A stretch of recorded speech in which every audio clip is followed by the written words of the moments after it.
Hello everyone, I welcome you all once again and I hope you all are doing well and preparing well for your GATE 2022 as well as 2023.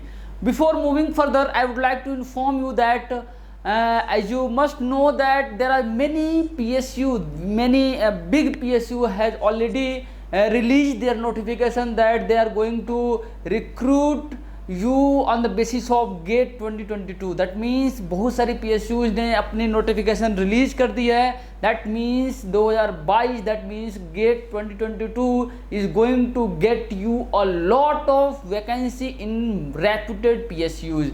तो आप सभी लोग अपनी preparation को continue रखिए, accelerate करिए और अगर आप लोग थोड़ा सा भी लेजी फील कर रहे हैं तो उन सारी चीज़ों को आप हटा दीजिए, क्योंकि ये जो 2022 है आपके लिए काफ़ी ज़्यादा इम्पोर्टेंट होने वाला है. क्योंकि आपको सभी लोग को पता है कि जो आपकी 2021 की जो वैकेंसीज थी, बहुत सारी PSUs ने या तो अपनी वैकेंसीज को काफ़ी डिक्रीज कर दिया था या कई सारी वैकेंसी को उन्होंने कैंसिल कर दिया. बहुत कम PSU ने अपनी वैकेंसीज को रिलीज़ किया on the basis of 2021. That means corona जो आपको पता है कोविड-19 का काफ़ी ज़्यादा इफेक्ट रहा हर एक इंडस्ट्री पे. अभी वो सारी चीज़ें सही हो रही हैं, कहीं ना कहीं वो अच्छे सिचुएशन में जा रही हैं और सारा काम एज इट इज़ जैसा पहले था वैसा ही हो रहा है. तो इस बेसिस पे मैं आपको जल्द ही एक वीडियो बनाऊंगा, उसमें आपको सारी चीज़ें इन्फॉर्म करूंगा कि कौन कौन सी PSUs ने अपनी नोटिफिकेशन रिलीज कर दिया है. That means they are going to recruit you all on the basis of GATE 2022. तो वो सारे इन्फॉर्मेशन विद नोटिफिकेशन मैं यहाँ पे आपको दिखाऊंगा. जल्दी में बनाऊंगा, 1-2 दिन के अंदर मैं आपको सारी चीज़ें, सारी एनालिसिस आपको दिखाऊंगा. तो आपको खुद ही पता लग जाएगा कि आपके पास काफ़ी गोल्डन अपॉर्चुनिटी है. दैट मीन्स आपको जॉब पाने के लिए बहुत ज़्यादा मेहनत नहीं करना पड़ेगा, just to crack the GATE 2022 and get the job in PSUs. That means आप अभी से तैयार हो जाइए. अगर आपने रिवीजन स्टार्ट नहीं किया या आपके सब्जेक्ट नहीं भी कंप्लीट हैं तो जो भी यहाँ पे चल रहे हैं उसको कंप्लीट करिए और जो कंप्लीट हो गए उसका रिवीजन एंड प्रैक्टिस स्टार्ट कर दीजिए, जिससे कि आप गेट 2022 में अच्छा स्कोर कर पाएँ. तो चलिए हम लोग स्टार्ट करते हैं अपने अगले टॉपिक को. That means type of forecasting. इसके पहले हम लोगों ने देखा है जो आपका इंट्रोडक्शन पार्ट था फॉरकास्टिंग का, as well as need of forecasting. Forecasting का नीड क्या क्या है वो सारी चीज़ों को हम लोगों ने डिटेल में देखा था. एज वेल एज उसके साथ साथ हम लोगों ने प्रोडक्ट लाइफ साइकिल देखा है और उसके बाद हम लोगों ने देखा था that means variation in demand.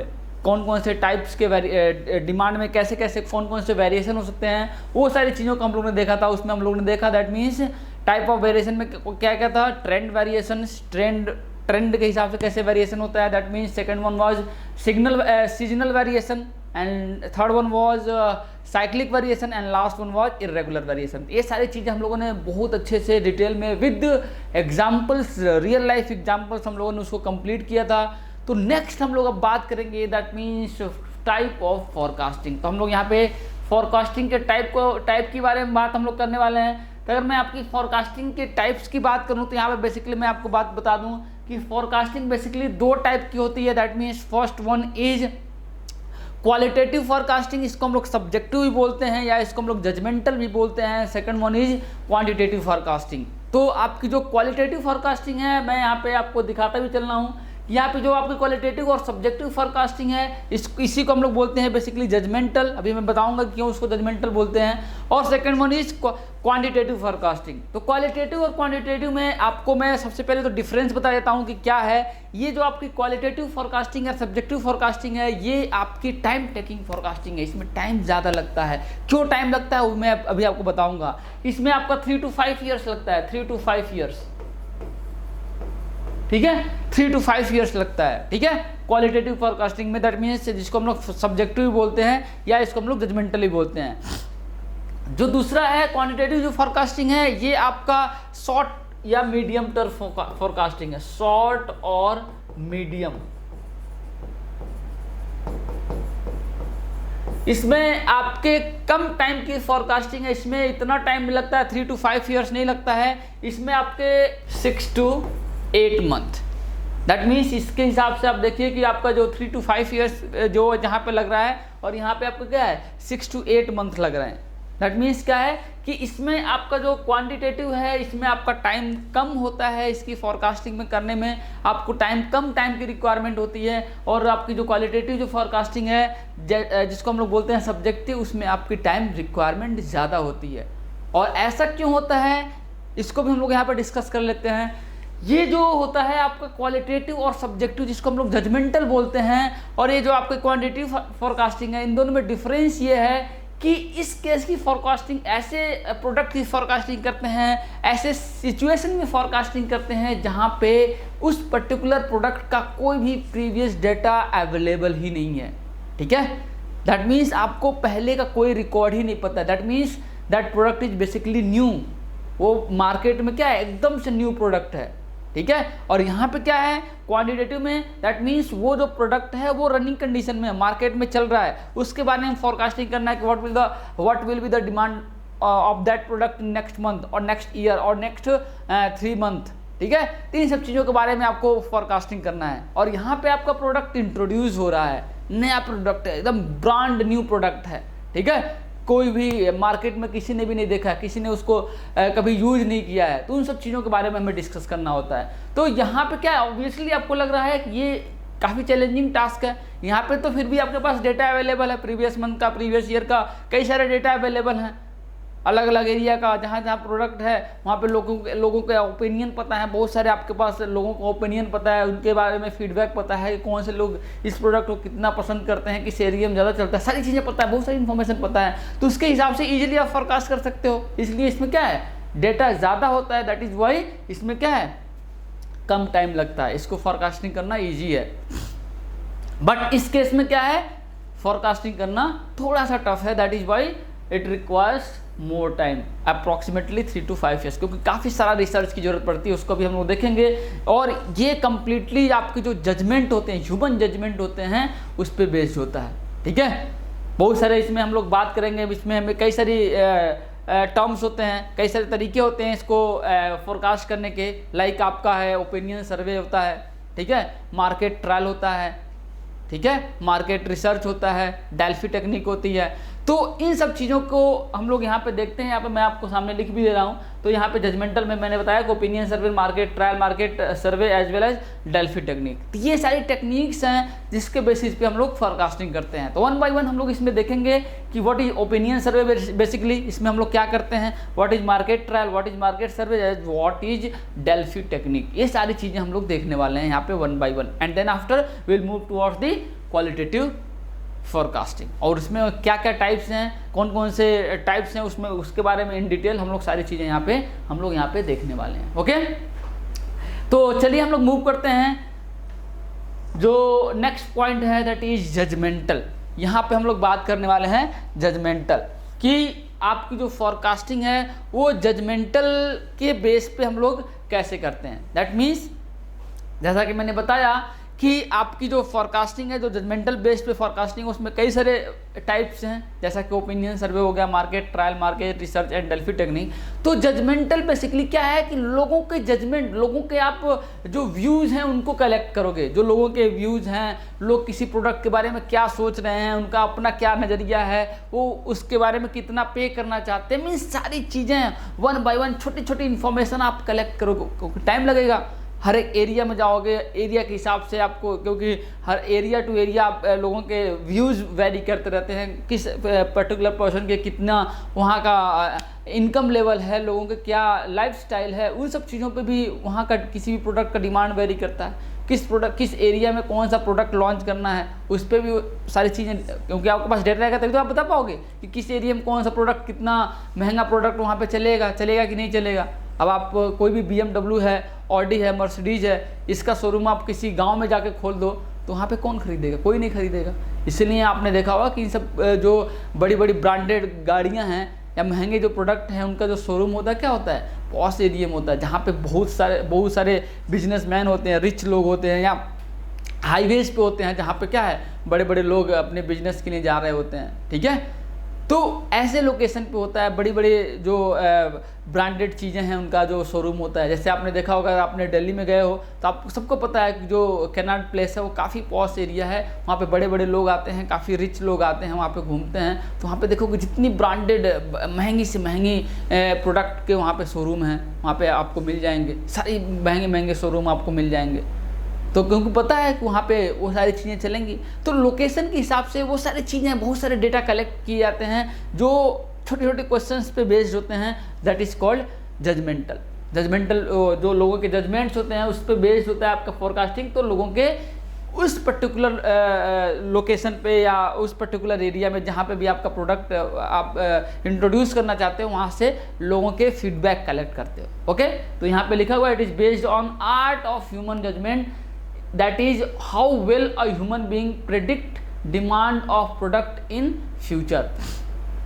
This method does not require past data or sales figure. That means मैंने आपको बताया कि इसमें आपका पास्ट डेटा की जरूरत नहीं होती है, ठीक है। ये कम्प्लीटली बेस्ड है ऑन ह्यूमन जजमेंट, लोगों के जजमेंट पे कम्प्लीटली बेस्ड है। और वो जजमेंट आता कहाँ से है, जो मैंने आपको बताया कि आप छोटे छोटे इन्फॉर्मेशन अलग अलग जो लोग असाइन किए जाते हैं उस पर्टिकुलर जॉब के लिए, वो लोग जो डेटा कलेक्ट करके ले आते हैं मार्केट से, उसके बेसिस पे हम लोग यहाँ पे फॉरकास्टिंग करते हैं। या कोई भी नया प्रोडक्ट, जैसे मैंने बताया कि ये सब एनालिसिस उस प्रोडक्ट के लिए होता है जो कि आपका कम्प्लीटली न्यू है मार्केट में, जिस पे कोई भी डेटा अवेलेबल नहीं है कि पहले उसकी क्या सेल थी, क्या डिमांड थी, कोई कुछ भी डेटा अवेलेबल नहीं है, ठीक है। उस प्रोडक्ट के लिए है, तो हम लोग उस पर्टिकुलर प्रोडक्ट के लिए हम लोग डेटा कलेक्ट करते हैं। जो भी मार्केट में कंपनियां अवेलेबल हैं उसके बेसिस पे वो लोग फोरकास्टिंग करते हैं। नेक्स्ट हम लोग बात करते हैं इसमें जो आपका पहला है दैट इज ओपिनियन सर्वे। तो आप ओपिनियन सर्वे में क्या है, हम लोगों के ओपिनियन कलेक्ट करेंगे, ठीक है। दैट मीन्स हम लोग यहाँ पे बात करेंगे, आपको मैं बता दूँ कि ओपिनियन सर्वे है तो सिंपली आप कोई भी प्रोडक्ट मार्केट में लॉन्च कर रहे हैं तो क्या है, बहुत सारे लोगों के साथ होके फिर कंज्यूमर तक जाएगा। लाइक आप डिस्ट्रीब्यूटर को देंगे, डिस्ट्रीब्यूटर जो है क्या है, जो शॉपकीपर्स हैं उनके पास जाएगा, शॉपकीपर फिर क्या है आपका जो कस्टमर है उनके तक पहुंचाएगा। तो ऑब्वियसली इन सारे चीज़ों में कई लोग इन्वॉल्व हैं, तो कई लोग जब इन्वॉल्व हैं तो सबके अपने अपने प्रॉफिट्स होंगे, सभी लोग को प्रॉफिट चाहिए होता है, ठीक है। तो सभी लोग को अपना फ़ायदा रहेगा तभी उस प्रोडक्ट को बेचेंगे। और कंज्यूमर को जो है, जो कस्टमर है, ऑब्वियसली उसके काम की चीज़ होगी, उसका जो उसका सेटिस्फैक्शन है वो सही होगा, सेटिस्फाइड होगा उस पर्टिकुलर प्रोडक्ट से तभी उसको वो परचेस करेगा, ठीक है। उसकी जो रिक्वायरमेंट है अगर वो फुलफिल हो रही होगी तभी उस प्रोडक्ट को लेगा। तो सबके लिए ये बेसिकली ओपिनियन सर्वे में सबका ओपिनियन एक सर्वे फॉर्म होता है जिसमें अलग अलग लोगों के लिए अलग अलग क्वेश्चंस होते हैं। लाइक आपके जो शॉपकीपर्स हैं या जो डिस्ट्रीब्यूटर हैं या जो कस्टमर हैं, सबके लिए अलग अलग क्वेश्चंस डिजाइन होते हैं, एक सर्वे फॉर्म होता है, ठीक है। तो आपके पास, आपने देखा होगा कई बार आप प्रोडक्ट लेने जाते हो, कोई नया प्रोडक्ट होता है जो शॉपकीपर आपको वो दिखाता है, तो आपको बोलता है कि ये ले जाइए प्रोडक्ट बहुत अच्छा है आपके लिए, आप मेरे कहने पे ले जाइए। आप लेके जाते हैं, नेक्स्ट टाइम जब आते हैं आपसे पूछता है वो कि आपके वो प्रोडक्ट कैसा था, या आपको कोई फॉर्म पकड़ा देता है कि आप इसको एक बारी देखिए, इस फॉर्म को फिल करिए कि कैसा था प्रोडक्ट, उसकी प्राइस रीजनेबल था कि नहीं है, आपको यूज़ करने में कैसा लगा, उसकी क्वालिटी कैसी लगी, ठीक है। आप अगेन उसको बाई करना चाहेंगे कि नहीं चाहेंगे। तो इन सब चीज़ों के बारे में वो आपसे क्वेश्चंस पूछता है। और इसके साथ साथ उस सर्वे फॉर्म में जो कंज्यूमर, जो आपका शॉपकीपर होता है उसके लिए भी क्वेश्चन होता है कि आपकी जो सेलिंग है वो प्रॉपर हो रही है कि नहीं हो रही है, आप जो जितना एक्सपेक्ट कर रहे हो इससे प्रॉफिट उतना आपको मिल रहा है कि नहीं मिल रहा है। एंड सेम आपका जो डिस्ट्रीब्यूटर है वो भी उससे भी यही सब क्वेश्चन पूछे जाते हैं। और कंप्लीट सर्वे फॉर्म आगे कंपनी को जाता है और वहाँ से वो लोग सारे फॉर्म को देखते हैं, रिवाइज करते हैं और उस पर जो भी जजमेंट है वो लोग वहाँ से लेते हैं। तो अगर आप यहाँ पे देखिए जो आपका सर्वे है, आप लेट अस सपोज आप कोई सामान खरीदने गए किसी शॉप से, आप उस सामान लेने से पहले आपसे कोई फॉर्म भरवा रहा है, तो क्या है, एक इरिटेशन आती है, लोग नहीं फॉर्म भरना चाहते हैं। कई बार क्या है, आप उस दुकान को ही छोड़ देते हो, आपको पता है कि उस दुकान पर जाने पे वो अभी फॉर्म निकालेगा, फॉर्म भरवाएगा, और लोग जाना ही बंद कर देते हैं। क्यों? क्योंकि उनका वेस्ट ऑफ टाइम है, उनके लिए तो कोई मतलब नहीं है। और बहुत बारी क्या होता है कि ऐसे रैंडमली कोई भी टिक करके चले आते हैं बिना पढ़े कोई फॉर्म को।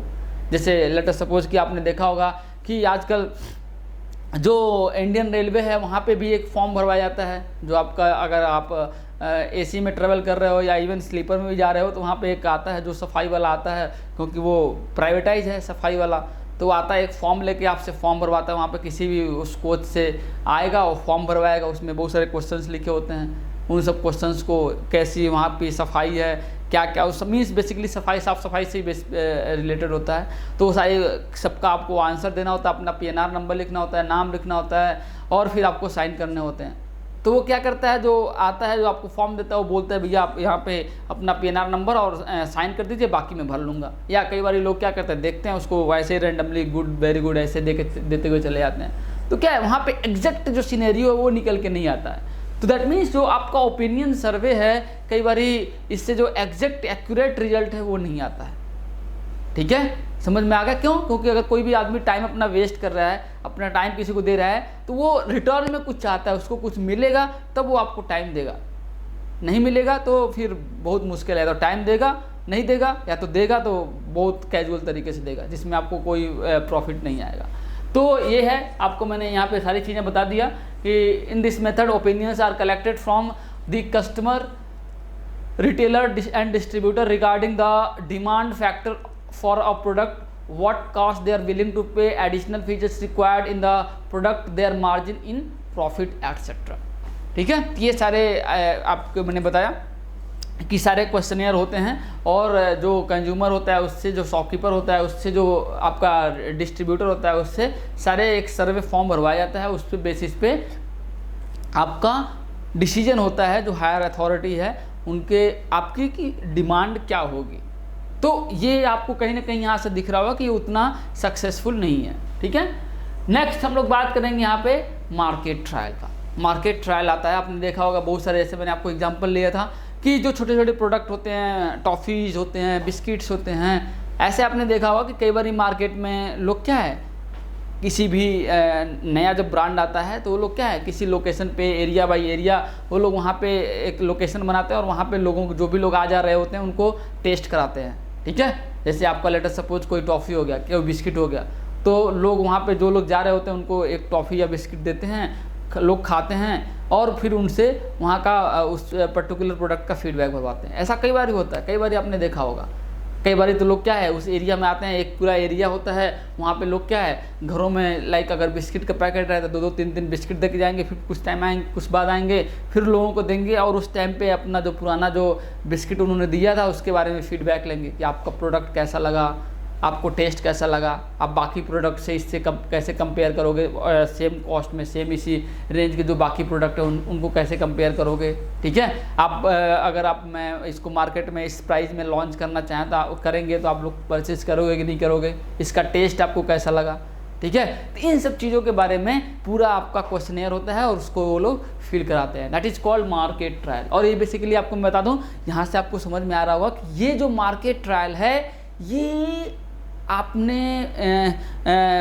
आपने फील भी किया होगा कि ये सारे के सारे जो मार्केट ट्रायल हैं ये सस्ते प्रोडक्ट के लिए किए जाते हैं। महंगे प्रोडक्ट के लिए ये जो मार्केट ट्रायल है ऐसी कोई चीज़ नहीं आती है। ठीक है, महंगे प्रोडक्ट के लिए नहीं होती है। ऐसा नहीं है कि कोई नया मोबाइल मार्केट में आया तो सबको कंपनी मोबाइल लॉन्च कर रही है, मोबाइल दे रही है कि आप लोग इसको यूज़ करिए और बताइए कि कैसा है। या कोई गाड़ी लॉन्च कर दिया, नया गाड़ी आ रहा है, BMW की नई गाड़ी आ गई, कोई नए फीचर्स वाली गाड़ी आ गई, तो वो एरिया में आके 100 गाड़ी को डिस्ट्रीब्यूट कर रहा है और लोगों से आके फीडबैक ले रहा है। ऐसा नहीं है, ये सब चीज़ें नहीं होती हैं। ठीक है, आप फील कर पा रहे होगे कि ये उन्हीं सब प्रोडक्ट के लिए होता है, तो प्रोडक्ट सस्ते होते हैं, काफ़ी चीप होते हैं। ठीक है, समझ में आ गया। मीन्स यहाँ से ये चीज़ें समझ में आ गई कि आप महंगे प्रोडक्ट के लिए नहीं कर सकते, सस्ते प्रोडक्ट के लिए करते हैं। और आपने देखा भी होगा, सबने फील किया होगा।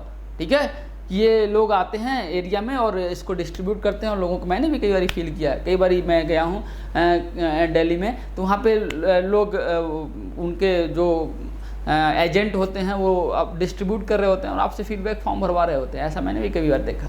ठीक है, तो ये सब चीज़ें हैं, this is called basically market trial. तो यहाँ पे क्या है, यहाँ पे मैंने लिख दिया कि in this method is normally used for new product and new product के लिए होता है। ठीक है, in that case it is advisable to introduce the product between the limited population, help to project in the demand from bigger population, and the cost of this method is high and use for low consumable like toothpaste, chocolate, cold drink etcetera. ठीक है, तो जो low cost की चीज़ें होती हैं और obviously आपको लग रहा होगा कि आप एक पर्टिकुलर पर्सन को दिया गया और फुल डे वहाँ पे होते हैं, क्राउडेड प्लेस पे होते हैं, तो कितने लोग जा रहे होंगे 200, 400, 600 लोग वो लोग दे रहे होंगे। छोटी छोटी चीज़ें कर देंगे तो भी क्या है, बहुत सारा वहाँ पे कॉस्ट कंज्यूम करेगा। ठीक है, ऐसे कई सारा एरिया वो लोग सेलेक्ट कर रहे होंगे तो कितना सारा कॉस्ट होगा, ऑब्वियसली कॉस्ट कंज्यूमेबल होगा वहाँ पे। बट ऐसी चीज़ें हम लोग करते हैं जो लो कॉस्ट की चीज़ें होती हैं, लो बजट की चीज़ें होती हैं, ऐसे प्रोडक्ट के लिए वो लोग करते हैं। हाई बजट लाइक आपका मोबाइल फ़ोन और गाड़ियों के लिए नहीं, 4 व्हीलर 2 व्हीलर ऐसे प्रोडक्ट के लिए नहीं करते हैं। जो लो कॉस्ट की चीज़ें हैं, 5 रुपये 10 रुपये की ऐसी चीज़ें हैं, उनके लिए ये सारे जो मार्केट ट्रायल हैं ये सब किए जाते हैं। ठीक है, यहाँ से आपको समझ में आ रहा होगा। आई थिंक यहाँ तक आपको कोई भी प्रॉब्लम नहीं होगी।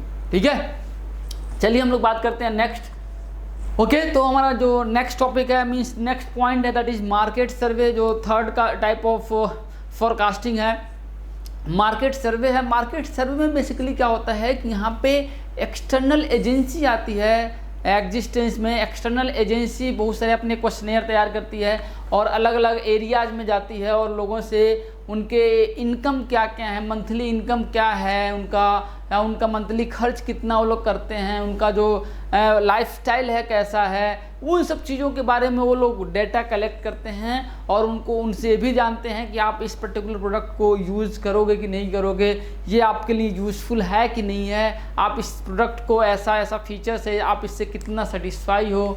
तो इन सब चीज़ों का इन्फॉर्मेशन लेके आते हैं एंड उस प्रोडक्ट को इस पर्टिकुलर एरिया में रिलीज़ करते हैं जहाँ पे उस टाइप के कंज्यूमर्स हैं। आपको मैंने बताया कि लाइक BMW, ऑडी, इन सब चीज़ों की जो बड़ी बड़ी ब्रांडेड गाड़ियाँ हैं, इनका आप जो शोरूम है गांव में आप ओपन करोगे तो वहाँ पे नहीं चलेगा। वहाँ पे तो जो छोटी छोटी जो कंपनियाँ हैं 2 व्हीलर की, 4 व्हीलर की, जो लो बजट वाली कंपनियां हैं, उनको वहाँ पे उनका शोरूम होता है। ठीक है, समझ में आ गया। तो ऐसे जगहों पे आपको पता होना चाहिए कि आपको किस टाइप का प्रोडक्ट कहाँ पे सेल होगा। लोग, और ये सारी चीज़ें पता कैसे लगती हैं, मार्केट रिसर्च से। उनको पता होता है कि किस लोकेशन पे कैसे लोग रहते हैं, उनका मंथली इनकम कितना है, ठीक है, वो कितना खर्च कर सकते हैं। ऐसे लोकेशन पे, ऐसे जगहों पे आपके different product, variety of product अलग अलग लोकेशन पे, कई बार आपने देखा होगा कि सब लोकेशन पे सारे प्रोडक्ट नहीं मिलते हैं। ठीक है, समझ में आ गया। गांव में जो प्रोडक्ट मिलेंगे, लो कॉस्ट वाले प्रोडक्ट मिलेंगे, वो आपको शहरों में जो बड़ी जगह हैं वहाँ पे नहीं मिलेंगे। क्यों? क्योंकि वहाँ पे कोई खरीदेगा ही नहीं। ठीक है, या जो बड़े जगहों पे जो बड़े VIP एरियाज में जो प्रोडक्ट मिलते हैं आपको छोटे जगहों पे नहीं मिलेंगे। क्यों? क्योंकि वहाँ पे लोग खरीदेंगे नहीं। सेम जो वैरायटी है, सेम वेरिएंट है, उसी की कॉस्ट जो है अलग कंपनी की होगी, वो बहुत महंगी होगी, और सेम प्रोडक्ट है किसी और कंपनी का है, बहुत सस्ती मिलेगी। ठीक है, जैसा कि फॉर एग्जांपल आपको पता होगा कि आपको जो बड़े बड़े पॉलिटिशियन हैं मुंबई में, जो फिल्म स्टार हैं, वो मिल्क लेते हैं पर डे का मिल्क लेते हैं। उनकी जो कॉस्ट आती है आई थिंक 150 रुपीज़ पर लीटर का होता है, और हम लोग जो लेते हैं जो बेस्ट क्वालिटी का जो मिल्क है, फुल क्रीम है, वो आता है 60 रुपीज़ पर लीटर। ठीक है, तो वही है, वो जहाँ से लेते हैं वहाँ पे उस फर्म, डेयरी जो फर्म है उसका काफ़ी नाम है, वहाँ पे मशीनें रखी गई हैं, गायों को मिनरल वाटर दिया जाता है, AC के रूम में रखा जाता है। ठीक है, तो बहुत सारे उनको सुख सुविधाएँ गायों को दी जाती हैं, और वहाँ पे जो दूध निकालने का काम करता है मशीन करता है, हाइजेनिक बोल के कि हाँ फुल्ली हाइजेनिक है, ये है वो है, ऐड करके उसमें क्या है वो पैसे लेता है। ठीक है, और लोग देते भी हैं। एक स्टैंडर्ड हो गया कि वहाँ हम इतने रुपये लीटर का दूध पीते हैं। तो ये सब चीज़ें हैं। तो कौन सा प्रोडक्ट कहाँ पे चलेगा, इन सब चीज़ों का आपको तभी पता आइडिया लगता है, कंपनी को तभी आइडिया लगता है जब उनके पास प्रॉपर रिसर्च होता है। दैट इज़ बेसिकली वो जो रिसर्च है वो एक एक्सटर्नल एजेंसी करती है, और वहाँ से इंफॉर्मेशन लेके लोगों के बारे में जान के कोई भी प्रोडक्ट वहाँ पे लॉन्च किया जाता है। That is called basically market सर्वे। ठीक है, समझ में आ गया। तो हम लोगों ने ये सारी चीज़ें देखा। यहाँ पे देखो कौन क्या क्या हम लोगों ने देख लिया। First one was opinion survey, second one is market trial, and third one is market सर्वे। यहाँ पे मैंने यहाँ पे लिख दिया है कि here the work of survey is assigned to external marketing agency, and the purpose of research is to collect information regarding the consumption of a product, the detail about various factors which influence the demand like location, customer occupation, customer income, quantity, etc. are sufficiently related to get forecast. ये सारे जो data हैं ये required होते हैं, that is sufficient to forecast any item based on that data. Okay, समझ में आ गया। चलिए हम लोग बढ़ते हैं। नेक्स्ट जो है हमारा दैट इज डेल्फी टेक्निक। ये आपका बेस्ट टेक्निक होता है, डेल्फी टेक्निक। तो डेल्फी टेक्निक बेस्ट टेक्निक क्यों होता है? क्योंकि इसमें बहुत सारे क्वेश्चंस होते हैं एंड क्वेश्चन से क्वेश्चन निकलते हैं। बहुत सारे एक्सपर्टीज होते हैं, एक्सपर्ट आए होते हैं वहाँ पे जो अपने अपने एरिया के एक्सपर्ट होते हैं, उनको बहुत सारा डेटा पता होता है, बहुत सारी इन्फॉर्मेशन होते हैं, और वो जो एक्सपर्ट होते हैं उनको एक क्वेश्चन दिया जाता है। उस क्वेश्चन का जो भी आंसर होता है उस पर बेस्ड कुछ क्वेश्चन होते हैं, उस पर बेस्ड कुछ क्वेश्चन होता है, मीन्स क्वेश्चन के ऊपर क्वेश्चन, क्वेश्चन के ऊपर क्वेश्चन, यहाँ से बहुत सारा इन्फॉर्मेशन कलेक्ट होके आता है, ठीक है। और उस इन्फॉर्मेशन के हिसाब से हम लोग यहाँ पे बेसिकली जो भी हमारा फोरकास्टिंग है उसको हम लोग करते हैं। तो यहाँ पे मैं साफ साफ यहाँ पे लिखा हुआ है, आप यहाँ पे देख ले, in this method a panel of expert are asked a series of questions in which the response to one question is used to produce next question. यही मैंने बोला कि नेक्स्ट क्वेश्चन मीन्स आपका जो भी रिस्पॉन्स होगा उस पर बेस्ड आपका नेक्स्ट क्वेश्चन होगा, and then the information available to the same expert are made available to the other expert. जो इन्फॉर्मेशन आपसे मिला, जो आपने आंसर्स किए, उस पे अब वही जो डाटा है, वही जो क्वेश्चन है किसी और एक्सपर्ट को दिया जाए, उनका ओपिनियन कलेक्ट किया जाएगा। And it is the step by step procedure in which opinion are collected from the expert to arrive at a reliable forecast. Okay, समझ में आ गया। ये सारी चीज़ें हम लोगों ने step by step, one by one सारी चीज़ों को हम लोगों ने डिटेल में देख लिया। आई होप यहाँ तक आप लोग को किसी को कोई प्रॉब्लम नहीं आएगी। नेक्स्ट हम लोग बात करते हैं यहाँ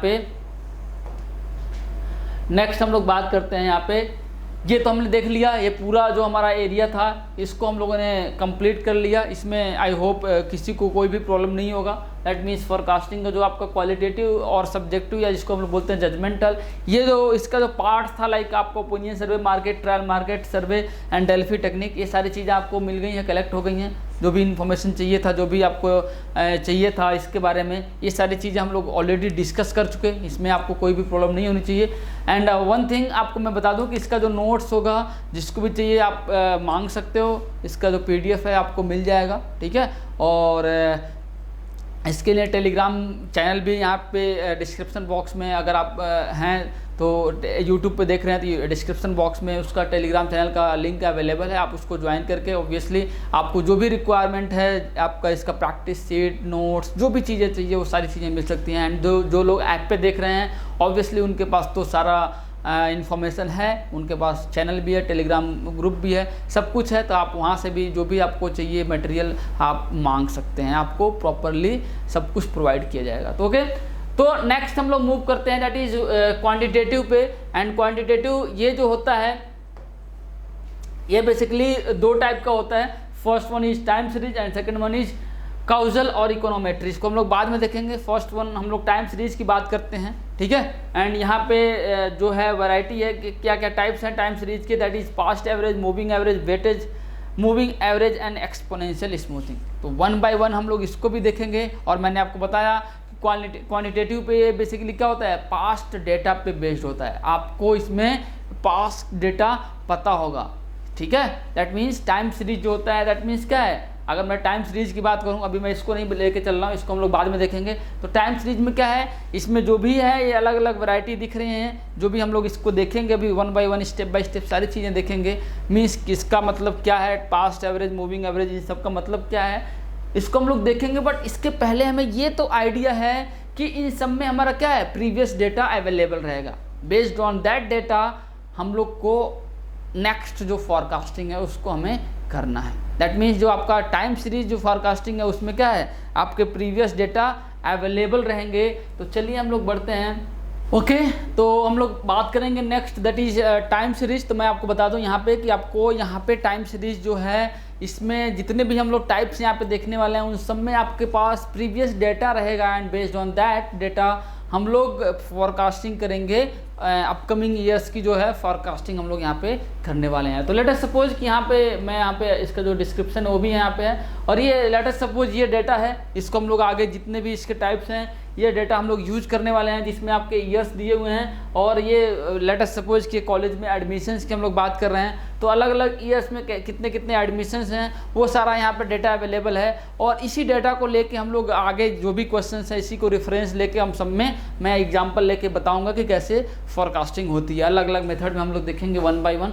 तो लेट अस सपोज सबसे पहले हम लोग बात करेंगे पास्ट एवरेज मेथड की। पास्ट एवरेज मेथड में हम लोग क्या करते हैं, सिंपली जो भी आपके पास डेटा है, अलग अलग ईयर्स का डेटा है, उसका सिंपल हम लोग एवरेज ले लेते हैं for the forecasting of next year. तो जैसा कि यहाँ पे है, अगर मैं आपसे बोलूँ कि अगर आपके पास ये डेटा है, अगर आपके पास ये डेटा है और आपको लेट अस सपोज कि आपको फॉरकास्टिंग निकालनी है, फॉरकास्टिंग फॉर 2011, आपको अगर फॉरकास्टिंग करनी है फॉर 2011, तो आप सिंपली क्या करोगे, जो प्रीवियस डेटा है उसको आप ऐड कर लोगे। दैट मीन्स जो भी आपका है like 148 plus 114 plus 136 plus 99 plus 116 plus 124 plus 94। तो ये सारा जो डेटा है 148, 114, 136, 99, 116,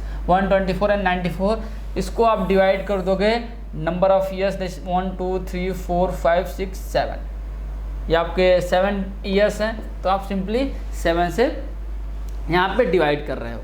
दैट मीन्स क्या है कि आप सिंपल एवरेज आपने ले लिया, जो भी आपके पास डेटा है अलग अलग ईयर्स का, उसका आपने सिंपल एवरेज ले लिया। That is called what, past average method. ये सिंपल आपका जो स्टेटमेंट है वही बोल रहा है कि पास्ट एवरेज, जो आपका पास्ट डेटा है उसका सिंपली क्या है, आप एवरेज ले लीजिए। That is directly represent the forecast of next year. Okay, समझ में आ गया। बट ये जो मेथड है आपको सिंपली लग भी रहा होगा कि ये कहीं ना कहीं यहाँ पे ये एक्यूरेट मेथड नहीं है। ये सिंपली आप किसी भी चीज़ का एवरेज लेके नेक्स्ट ईयर का फोरकास्ट कर लेना, ये कहीं ना कहीं आपके लिए सुटेबल नहीं है। और यहाँ पे क्या है, आप देखिए कि चाहे वो 10 साल पहले का डेटा हो या रिसेंट का डेटा हो, सबको क्या है, इक्वल वेटेज दिया जा रहा है। सबको क्या है, इक्वल वेटेज दिया जा रहा है। क्यों, इसीलिए तो क्योंकि ये क्या है, पास्ट एवरेज मेथड है, सबको इक्वल वेट दिया जा रहा है, 10 साल हो 20 साल हो। बट कहीं ना कहीं आपको पता होना चाहिए कि ट्रेंड चेंज हो रहा है, हर साल नई टेक्नोलॉजी आ रही है, प्रोडक्ट में चेंजेज आ रहे हैं, ठीक है, नई वैरायटी आ रही है। तो उस पर बेस्ड ऑब्वियसली आपको जो अपकमिंग ईयर का जो डाटा होगा वो ज़्यादा इंपॉर्टेंट होगा as compare to 10 years back. जो 10 ईयर्स बैक, 20 ईयर्स बैक का जो डेटा है ऑब्वियसली उतना ज़्यादा एक्यूरेट नहीं होगा फॉरकास्टिंग पॉइंट ऑफ व्यू से जितना कि आपका रिसेंट का डेटा होगा, क्योंकि सभी चीज़ें चेंज हो रही हैं, लोगों का नज़रिया चेंज हो रहा है, लोगों का यूज़ करने का तरीका चेंज हो रहा है। बहुत सारी चीज़ें ऐसी हैं जो लोग पहले यूज करते थे। आपको पता होगा, सभी लोग जानते होंगे कि घड़ी डिटर्जेंट कितना ऐड आता था दूरदर्शन पे, जो कि आप 15-20 साल पहले आप जाइए तो लोग हर घर में क्या है, घड़ी यूज करते थे। लोग जाके दुकानों पे, मैं आपको गाँव का बता दूं तो लोग गांव पे जाके वहाँ पे ये नहीं बोलते थे कि भैया ये सर्फ दीजिए, वो लोग बोलते थे घड़ी दीजिए, ठीक है। तो ये सिचुएशन था। जैसे कि आपका मोबाइल फ़ोन का टाइम था, नोकिया का, ठीक है, दुकान पे लोग जाते थे बोलते भैया नोकिया देना, ठीक है। तो ये सिचुएशन है कि मीन्स आपके ब्रांड के नेम को वो लोग प्रोडक्ट समझ जाते हैं। जैसे टूथपेस्ट लोग नहीं मांगते थे, बोलते थे भैया कोलगेट देना।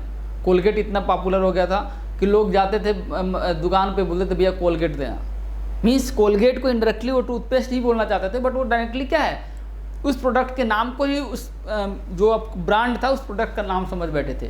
तो ये चीज़ें होती हैं। तो ट्रेंड चेंज होता है। अभी आजकल ऐसा नहीं है, लोग पढ़े लिखे हो गए हैं, लोगों का नज़रिया चेंज हो गया है, लोगों का सोचने की क्षमता चेंज हो गई है, लोगों का लाइफस्टाइल चेंज हो गया है, सब चीज़ें चेंज हो गई हैं।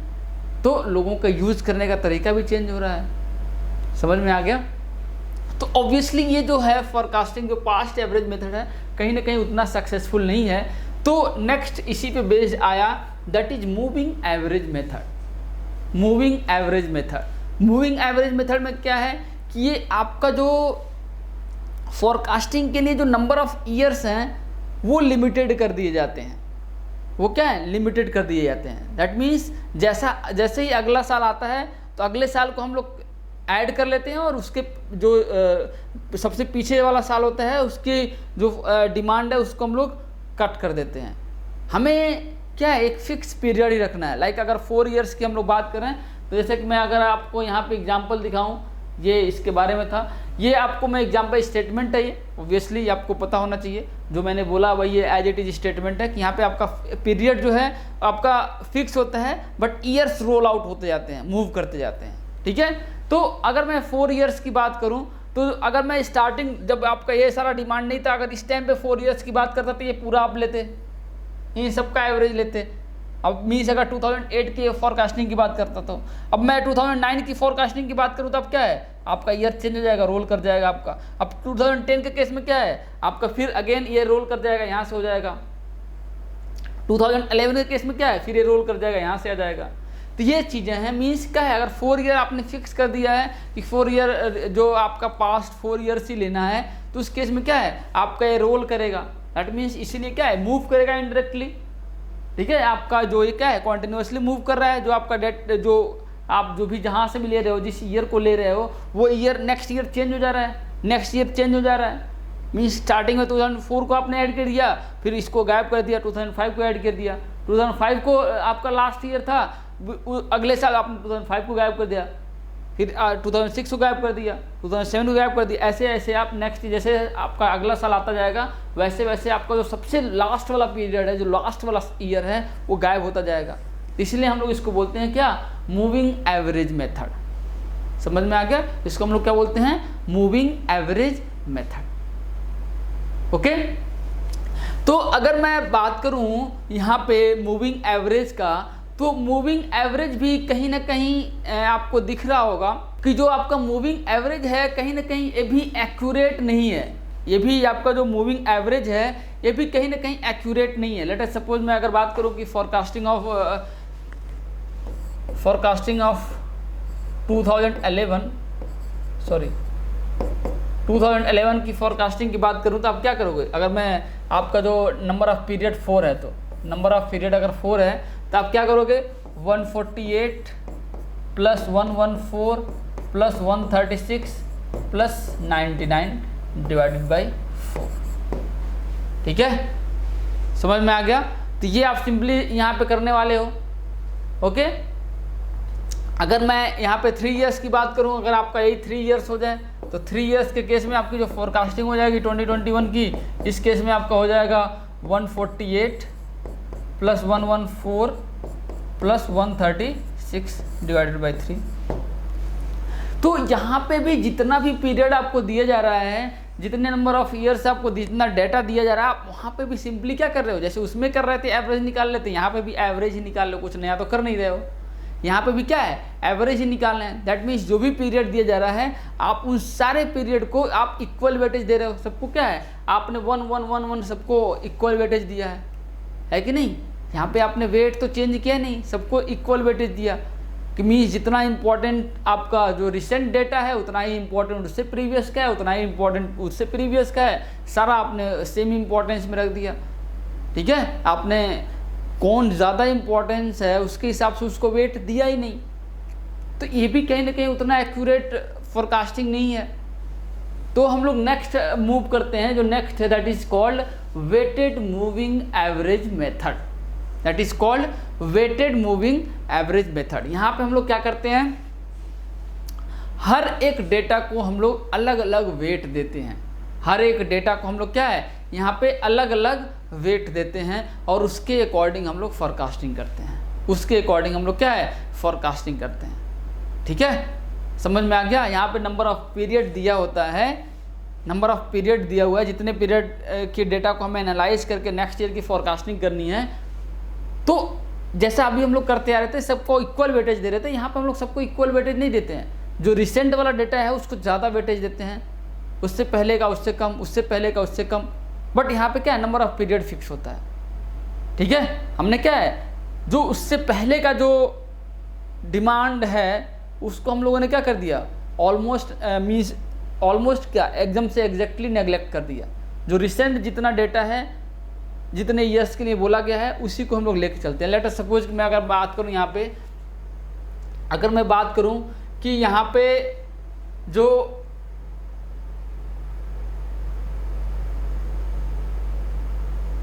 ये जो डेटा है आपके पास, ये जो डेटा है यहाँ पे देखिए कि अगर मैं 4 इयर्स की बात करूँ तो आपके पास यही ईयर है। मीन्स अगर मैं 2021 की बात करूँ कि फॉरकास्ट करना है आपको 2011 का, तो आप क्या करोगे, अगर n इक्वल्स टू आपका 4 है तो आप यही 4 ईयर लोगे, 4 ईयर लोगे। इसके पहले का तो आपने डेटा क्या किया, सारा का सारा नेगलेक्ट कर दिया। अब आप इसी को वेट दोगे, यहाँ पे प्रीवियस वाले में इक्वल वेट दे रहे थे, यहाँ पे हम लोग अनइक्वल वेट देंगे। बट वो वेट कैसे देंगे, उन सब चीज़ों को पहले हम लोग देख लेते हैं, फिर इसके क्या ड्रॉबैक्स हैं उसको भी हम लोग यहाँ पे डिस्कस करेंगे।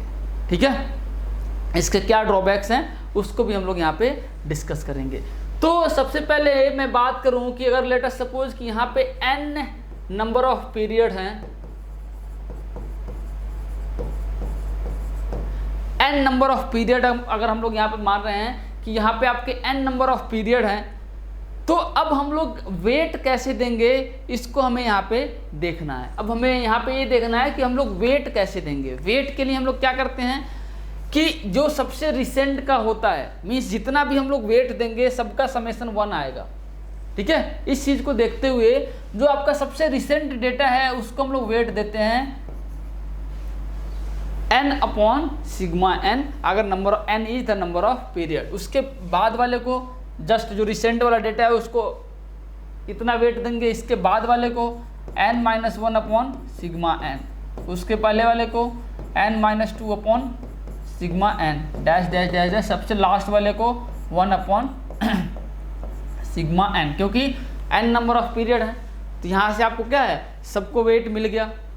ओके, अगर मैं बात करूँ यहाँ पे, अब मैं यहाँ पे आपको इसी डेटा के हिसाब से n इक्वल्स टू 4 को लेके 2021 का 2011 का जो फोरकास्टिंग है उसको हम लोग यहाँ पे देखते हैं।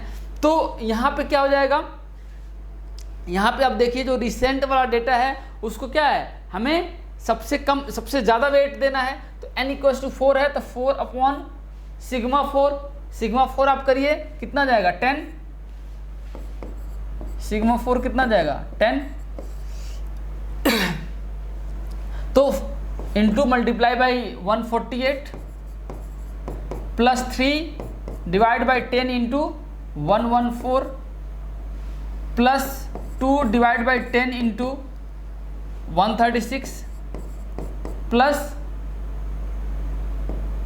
1 डिवाइड बाई 10 इंटू 99, यही आ जाएगा आपका F2011। यही आपको क्या हो जाएगा F2011। आप इसको ऐड करके देख लीजिए, इसका जो फाइनल आंसर आ जाएगा दैट इज 130.5। ओके, तो यहाँ से आपको ये समझ में आ गया कि वेटेज मूविंग एवरेज में हम लोग फोरकास्टिंग कैसे करते हैं। ये तो अच्छी बात है कि यहाँ पे हम लोग क्या है, रिसेंट जो डेटा है उसको हम लोग ज़्यादा प्रायोरिटी दे रहे हैं, उसको ज़्यादा तवज्जो दे रहे हैं, उसको ज़्यादा वैल्यू दे रहे हैं। बट यहाँ पे कहीं ना कहीं कुछ चीज़ें मिसिंग हैं, हम लोग उसको तवज्जो नहीं दे रहे हैं, उसको हम लोग बिल्कुल भी कोई भी वेटेज नहीं दे रहे हैं। जो कि हमारा पुराना डेटा है, नो डाउट वो पुराना है, बट उसको वेट तो दे ही नहीं रहे हैं, 0 वेट दे रहे हैं। ठीक है, उसको तो हम लोग फोरकास्टिंग में एनालाइज करने में कोई हेल्प ही नहीं ले रहे हैं। दैट मीन्स वो हमारे लिए जो डेटा है, पुराना डेटा है, वो तो वेस्ट हो गया ना। ये जो डेटा है ये तो वेस्ट हो गया ना, इसका कोई वैल्यू नहीं रहा। जो हमने पहले कलेक्ट कर रखा है उसका तो कोई वैल्यू नहीं है यहाँ पे। उसका मतलब क्या है, उसकी कोई इंपॉर्टेंस नहीं है। ठीक है, समझ में आ गया। तो जो हमारा पास्ट डेटा है वो तो क्या है, सिर्फ और सिर्फ रिसेंट डेटा के बेस पे हम लोगों ने फोरकास्टिंग कर दिया। बस एकदम से प्रीवियस डेटा है उस पर हम लोगों ने ध्यान ही नहीं दिया, वो तो हमारे कैलकुलेशन से ही बाहर चला गया। तो यहाँ पे भी कहीं ना कहीं कुछ न कुछ चीज़ें मिसिंग पाई गई। तो नेक्स्ट आया हमारा that is called exponential smoothing method. Okay, तो हम लोग यहाँ पे नेक्स्ट क्वेश्चन देख रहे हैं। that is for a given data generated forecast for each of the time period using moving average for n equals to 3 and weighted moving average for n equals to 4 period. Find the forecast till 9th period. Okay, ये आपके पास data दिया हुआ है. तो यहाँ पे moving average का n equals to क्या है 3 है. यहाँ पे मूविंग एवरेज के लिए जो आपका n इक्वल्स टू क्या है 3 है और वेटेड मूविंग एवरेज के लिए n इक्वल्स टू 4 है. ओके, तो हम लोग इसको सॉल्व करते हैं और यहाँ पे सीरियल नंबर और डिमांड दिया हुआ है. Let us suppose this is the forecast for moving average method and this one is forecast for weighted moving average method. Okay, इसके लिए n इक्वल्स टू 3 है and for this n equals to 4. तो इसका हम लोग till 9th period तक निकालना है. ओके, 9th पीरियड तक इसका फोरकास्ट करना है. तो अब हम लोग क्या करेंगे, इसका स्टार्ट करना है. तो इसका जो फर्स्ट जो फोरकास्टिंग होगी वो क्या होगी n इक्वल्स टू 3 है. तो 4th से हम लोग फोरकास्टिंग स्टार्ट कर सकते हैं फॉर मूविंग एवरेज मेथड. तो इसका जो फोरकास्टिंग हो जाएगा first forecasting that for n equals to 4. Okay, sorry n equals to 3 के लिए जो फोरकास्टिंग होगी क्या है 4th नंबर के लिए होगा.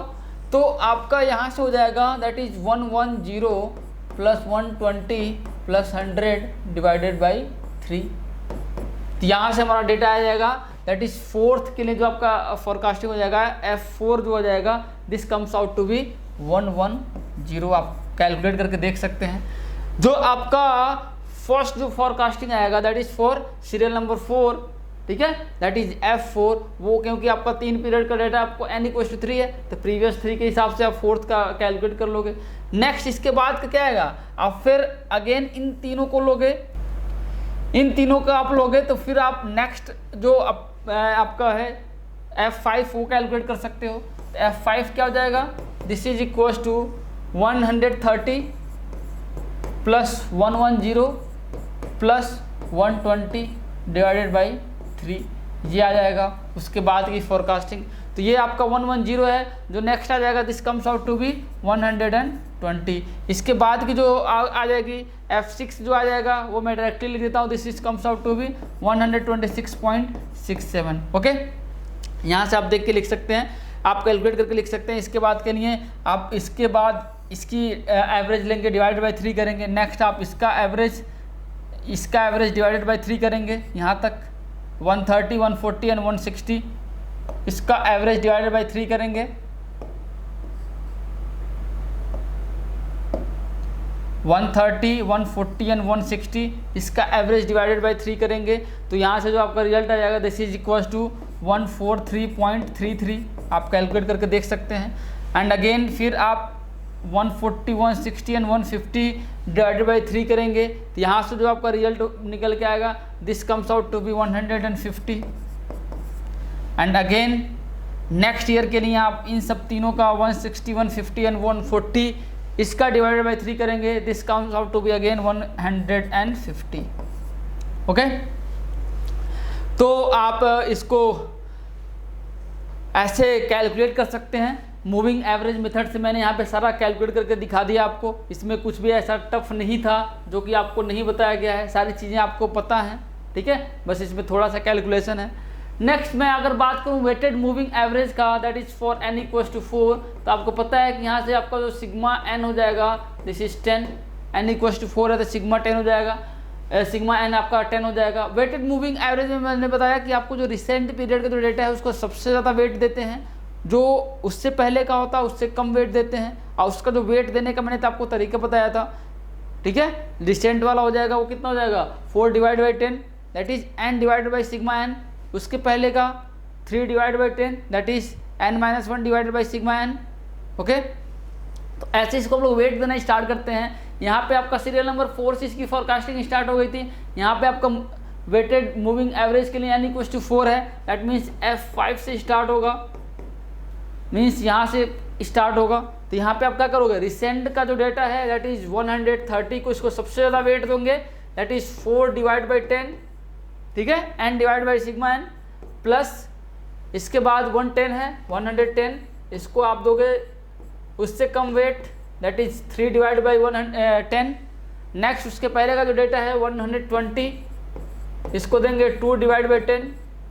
उसके पहले का जो डेटा है 100, इसको हम लोग देंगे 100 इंटू 1 डिवाइड बाई 10। इसको आप ऐड करेंगे तो 4 + 3 + 2 + 1, 10 डिवाइड बाई 10 1 आ जाएगा। ठीक है, जो आपने वेट दिया उन सबका सम करोगे तो ऑब्वियसली 1 आएगा। तो यहाँ पे आपने F5 कैलकुलेट कर लिया और यहाँ से आप कैलकुलेट करके देख सकते हैं ये जो आ जाएगा आपका data, this is comes out to be 119। ऐसे आप F6 कैलकुलेट करोगे।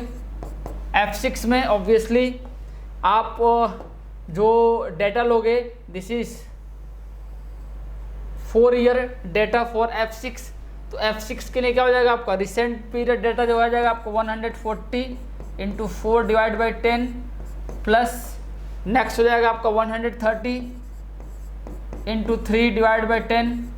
नेक्स्ट हो जाएगा आपका 110 multiply by 2 divide by 10 plus next हो जाएगा आपका 120 इंटू 1 डिवाइड बाई 10। ये आ जाएगा यहाँ से जो आपका F6 आ जाएगा। यहाँ से आप देख सकते हैं, यहाँ से जो आपका F6 आ जाएगा आप अपने कैलकुलेशन में देख सकते हैं, कैलकुलेट करके देख सकते हैं। This comes out to be 129। Next ऐसे ही आप F7, F8 एंड F9 भी कैलकुलेट कर सकते हैं। जो आपका F7 आ जाएगा वो आ जाएगा आपका 143। जो आपका F8 आ जाएगा, यहाँ से F8 कैलकुलेट करेंगे तो ये जाएगा आपका 149 एंड F9 आप कैलकुलेट करेंगे। F9 के लिए आप इन सारे डेटा को आप यूज करेंगे 140, 160, 150 एंड 140, ये सारे डेटा को आप यूज करेंगे F9 के लिए। तो जो यहाँ से F9 आ जाएगा this comes out to be 147। Okay, तो ये आ जाएगा फोरकास्टिंग। ईजिली आप कैलकुलेट कर सकते हैं, इसमें कोई भी ऐसा नहीं है जो आप नहीं कर सकते। ये बस एग्जाम्पल के लिए था जिससे कि आपने जो भी अभी पढ़ा है उसको आप इजीली यहाँ से समझ पाएँ, उसको प्रैक्टिस कर पाएँ, जिससे कि आपका कॉन्सेप्ट बिल्डअप हो जाए। ठीक है, नेक्स्ट हम लोग मूव करते हैं। जो हमारा नेक्स्ट था that is exponential smoothening method. जो हमारा नेक्स्ट टाइप ऑफ फोरकास्टिंग था उस पर हम लोग मूव करते हैं, that is exponential smoothening method. तो यहाँ पे जो आपका एक्सपोनेंशियल स्मूथनिंग मेथड होता है, जैसा कि मैंने बताया अभी तक हम लोग या तो हम लोग सबको इक्वल वेटेज दे रहे थे, या तो हम लोग कुछ को इक्वल वेटेज दे रहे थे, या कुछ को अनइक्वल वेटेज दे रहे थे। तो उसमें कहीं ना कहीं सब में कुछ ना कुछ प्रॉब्लम्स थी। तो अब हम लोग क्या करेंगे कि एक्सपोनेंशियल स्मूथनिंग में सभी को हम लोग वेट देते हैं, सबको हम लोग कंसीडर करते हैं। रिसेंट वाले को ज़्यादा वेट देते हैं, जो जैसे जैसे कम होते जाते हैं, जैसे जैसे हमारा प्रीवियस डेटा होता है वैसे वैसे हम वेट कम करते जाते हैं, बट वेट सबको देते हैं। तो अगर मैं वेट इस एक्सिस पे अगर मैं वेट को रिप्रेजेंट करूं, इस एक्सिस पे अगर मैं वेटेज को रिप्रेजेंट करूं, यहाँ पे अगर मैं वेटेज को रिप्रेजेंट कर रहा हूँ, ठीक है, इस एक्सिस पे अगर आपका वेट रिप्रेजेंट हो रहा है और इस एक्सिस पे अगर आपका जो अलग अलग ईयर रिप्रेजेंट कर रहा हूँ, अलग अलग ईयर का जो भी फोरकास्टिंग है या डिमांड है उसको अगर हम लोग रिप्रेजेंट कर रहे हैं, हर एक साल के जो भी डिमांड है, ठीक है, या हर एक ईयर को हम लोग कितना वेट दे रहे हैं, ठीक है, मीन्स हर एक टाइम बेसिकली क्या है, ईयर है, ठीक है, और यहाँ पे आपका वेट है, वेट रिप्रेजेंट कर रहा है। तो कितना वेट किस टाइम को कितना वेट दे रहे हैं उसको अगर हम लोग यहाँ पे देखें, ये कर्व कुछ ऐसा बन के आता है। ये आपको क्या है, इन्फिनिटी में मिलेगा। तो हर एक के करस्पॉन्डिंग आप देखिए, हर एक के करस्पॉन्डिंग यहाँ पे आपके पास वेट अवेलेबल है, हर एक टाइम के करस्पॉन्डिंग आपके पास वेट अवेलेबल है। ठीक है, ये आपको हो जाएगा 2010, 2009, 2008, 2007, 2006, ऐसे आपका चलता जाएगा। तो जितने भी आपके पास डेटा हैं सबको यहाँ पे कंसीडर किया जाता है। एक्सपोनेंशियल स्मूथनिंग में सबको वेट दिया जाता है, क्योंकि ये क्या है, इन्फिनिटी में मिलेगा। कहीं इस लाइन को जो आपकी एक्सिस है, टाइम वाली एक्सिस है, उसको कट करेगा ही नहीं करेगा। तो हर एक ईयर के करस्पॉन्डिंग आपका जो कुछ ना कुछ वेट होगा। तो यहाँ पे आपको दिख रहा है कि जो आपका रिसेंट ईयर है उसका वेट ज़्यादा है। जैसे जैसे आपका प्रीवियस ईयर आता जाता है, जितना आप पीछे जाओगे वैसे वैसे उस ईयर का जो वेट है वो काफ़ी कम होता जा रहा है। ऑलमोस्ट वो जीरो की तरफ टेंड कर रहा है, बट जीरो नहीं है। जैसा कि हम लोग पहले वाले डेटा को कंसिडर ही नहीं कर रहे थे, यहाँ पे ऐसा हम लोग नहीं कर रहे हैं। ठीक है, समझ में आ गया। यहाँ पे हम लोग सबको डेटा, सभी जो डेटा हैं हमारे, जितने भी आज तक के डेटा हैं, सबको हम लोग वैल्यू दे रहे हैं, बट जो रिसेंट है उसको ज़्यादा वेट दे रहे हैं, जो प्रीवियस डेटा है उसको हम लोग कम वेट दे रहे हैं। तो अगर मैं बात करूँ यहाँ पे FT का, यहाँ पे अगर मैं बात करूँ FT का फोरकास्ट ऑफ TH पीरियड, तो यहाँ पे हम लोग बोल सकते हैं ये जो हो जाएगा alpha time demand of T-1 plus alpha into 1 minus alpha D T-2 plus alpha square alpha into 1 minus alpha square D T-3 plus alpha into 1 minus alpha cube D T-4 plus dash dash dash. तो ये आपके formula हो जाएगा। Means सारे year को आपने consider किया है, हर एक ईयर को आपने कंसीडर किया है, बट सबको आपने अलग अलग वेट दिया है। तो अब मैं इसको थोड़ा सा रीअरेंज करता हूँ, इस इक्वेशन को मैं थोड़ा सा रीअरेंज करता हूँ। इस इक्वेशन को आप देखिए, अगर मैं इसको थोड़ा सा रीअरेंज करूँ तो ये क्या हो जाएगा, अल्फ़ा डी T-1 प्लस यहाँ से मैं 1 माइनस अल्फ़ा कॉमन ले लेता हूँ, तो ये क्या हो जाएगा आपका alpha D T-2 plus alpha 1 minus alpha D T-3 plus alpha 1 minus alpha square D T-4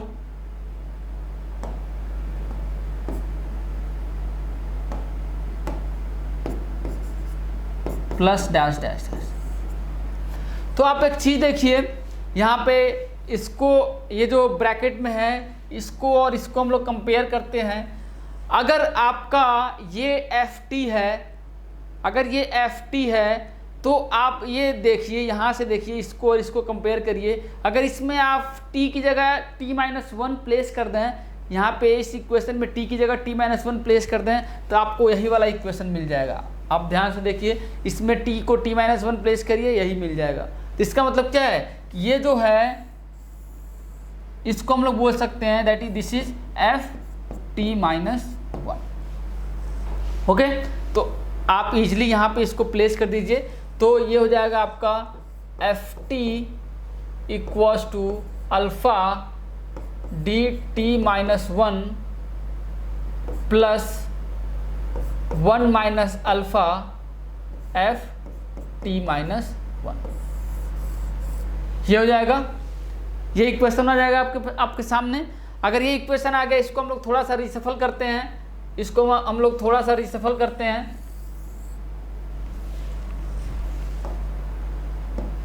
इसको थोड़ा सा हम लोग रिसफल करेंगे तो यहाँ से हम लोग क्या लिख सकते हैं, FT equals to alpha D T-1 plus, ये इसको ब्रैकेट को ओपन कर दो, FT-1 माइनस अल्फ़ा FT-1, ये कुछ ऐसा आ जाएगा। ओके, अब इसको क्या करो, आप थोड़ा सा और रीअरेंज करो, इसको हम लोग थोड़ा सा और रीअरेंज करते हैं। तो रीअरेंज करने के बाद क्या हो जाएगा, FT equals to FT-1 plus alpha, ये क्या हो जाएगा डी T-1 माइनस FT-1। ये आपका फॉर्मूला यहाँ से निकल के आ जाएगा। आप ध्यान से देखिए, that is FT TH period के लिए जो फोरकास्टिंग हो जाएगी, ये आपका फॉर्मूला निकल के आ जाएगा। आप ध्यान से अगर देखिए, that is FT equals to FT-1 plus alpha times D T-1 minus FT-1। और यही जो होता है, इसी को हम लोग बोलते हैं this is D T-1 minus FT-1 है। ये आपका क्या हो जाएगा, ये बेसिकली होता है एरर, इसी को हम लोग बोलते हैं एरर। ठीक है, ये कई बार एग्जाम में आता है कि एरर क्या होता है, तो आप बता सकते हैं कि डिमांड और फोरकास्ट के बीच का जो डिफरेंस होता है that is basically called error. Okay, यही आपका क्या होता है, एरर। और अल्फा क्या है, आपका एक्सपोनेंशियल स्मूथनिंग कांस्टेंट है। अल्फा क्या है, एक्सपोनेंशियल स्मूथनिंग कांस्टेंट है। ठीक है, अगर हम लोग इसको कंपेयर करेंगे तो अल्फा की वैल्यू को हम लोग लिख सकते हैं अल्फा इक्वल्स टू 2/n+1, जो हमारे प्रीवियस जो हैं लाइक वेटेड मूविंग एवरेज, और उससे अगर हम लोग कंपेयर करेंगे तो यहाँ पे अल्फा की वैल्यू लिख सकते हैं। अदरवाइज जो अल्फा है वो कांस्टेंट टर्म है, इसकी वैल्यू जनरली एग्जाम में दिया होता है। ठीक है, that is called exponential smoothening method, sorry constant, exponential smoothening constant हम लोग बोलते हैं। ओके, समझ में आ गया? तो आई होप यहाँ तक आपको कोई दिक्कत नहीं आ रही होगी और यहाँ तक सारी चीज़ें क्लियर होंगी आपको। और एक्सपोनेंशियल स्मूथनिंग में आपको इस फॉर्मूला को देख के आपको ये नहीं आना चाहिए आपके माइंड में कि यहाँ पे सिर्फ और सिर्फ जो आपका प्रीवियस जो डिमांड और फोरकास्ट है उसी को हम लोग यहाँ पे कंसिडर किए हैं, ऐसा नहीं है। यहाँ पे अगर आप पूरा कैलकुलेशन देखेंगे, पूरा डेरिवेशन देखेंगे तो आपको ऑटोमेटिकली समझ में आएगा कि यहाँ पे आपके सारे जो डेटा हैं उन सबको कंसीडर किया गया है, सबको वेट दिया गया है, तब जाके ये आपका फाइनल फॉर्मूला आया है। तो फॉर्मूले को देख के आप ये मत बोलिए कि आपका इसमें प्रीवियस डेटा नहीं इन्वॉल्व है, केवल रिसेंट डेटा इन्वॉल्व है, ऐसा नहीं है। आपका प्रीवियस डेटा ऑब्वियसली इन्वॉल्व है, आप इससे देख सकते हैं। यहाँ से आपके पास जो भी क्वेश्चंस हैं यहाँ से आप देख सकते हैं। ठीक है, समझ में आ गया? और इसमें जो हम लोगों ने स्टेप बाय स्टेप कैलकुलेशन किए हैं वो सारा आप देख सकते हैं। इसका मतलब क्या है, आपका प्रीवियस डेटा इन्वॉल्व है। नो डाउट आपका रिसफल करने के बाद जो फाइनल फॉर्मूले में सिर्फ और सिर्फ जो जस्ट प्रीवियस डेटा है, रिसेंट जो डेटा है उसका डिमांड और फॉरकास्ट की ज़रूरत पड़ी, वो बात अलग है। बट आपका प्रीवियस डेटा इन्वॉल्व है। और यहाँ पे एक टर्म है that is alpha, this is called exponential smoothening constant, वो भी उसके बारे में भी आपको पता लग गया, उसके बारे में हम लोगों ने डिस्कस यहाँ पे कर लिया। ओके, तो आई होप सारी चीज़ें आपको समझ में आई होंगी, किसी भी टाइप का कोई भी दिक्कत नहीं होगा।